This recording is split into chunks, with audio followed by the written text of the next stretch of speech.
लोकसभा में इस हफ्ते के अंत में वंदे मातरम के 150 वर्ष पूरे होने के मौके पर विशेष चर्चा आयोजित की जाएगी। प्रधानमंत्री नरेंद्र मोदी भी इस चर्चा में हिस्सा ले सकते हैं। इसके लिए 10 घंटे का समय निर्धारित किया गया है। इस चर्चा को लेकर विपक्षी नेता बीजेपी पर हमलावर हैं।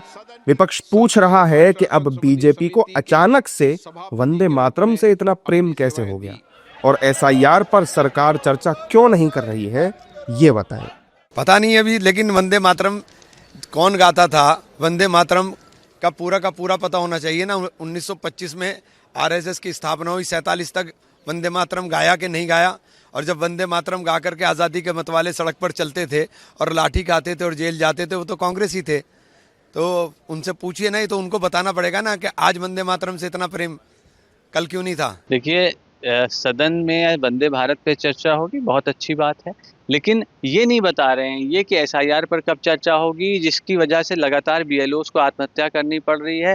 पूरा देश इस समस्या से जूझ रहा है। मुझे लगता है सरकार जो ज़रूरत के मुद्दे हैं, मौके के मुद्दे हैं, उनसे भटकना चाहती है, उस पर बात नहीं करना चाहती। और जहाँ तक वंदे मातरम की बात है, जहाँ तक जय हिंद की बात है, ऐसे नारे जो हमारे देश की स्वाधीनता आंदोलन में लगाए गए थे, उन नारों के खिलाफ अभी भारतीय जनता पार्टी की सरकार सदन में ये बात लाई है कि नारों को सदन में लगाया नहीं जा सकता है। तो ये भारतीय जनता पार्टी का दोहरा चरित्र है, दोहरे मार्ग।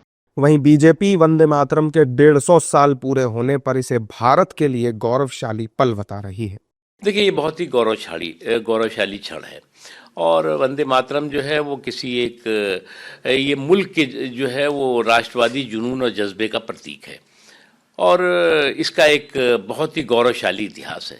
तो ये गौरव का क्षण है। सभी पार्टियों को, सभी लोगों को, पूरे देशवासियों को इस क्षण को जो है वो गौरव के साथ जो है देखना चाहिए। जानकारी के मुताबिक इस चर्चा के दौरान सदस्यों को स्वतंत्रता आंदोलन में इस देशभक्ति गीत की भूमिका और इसकी समकालीन प्रासंगिकता के अलावा भारत की सांस्कृतिक विरासत के पहलुओं पर चर्चा करने का अवसर मिलेगा।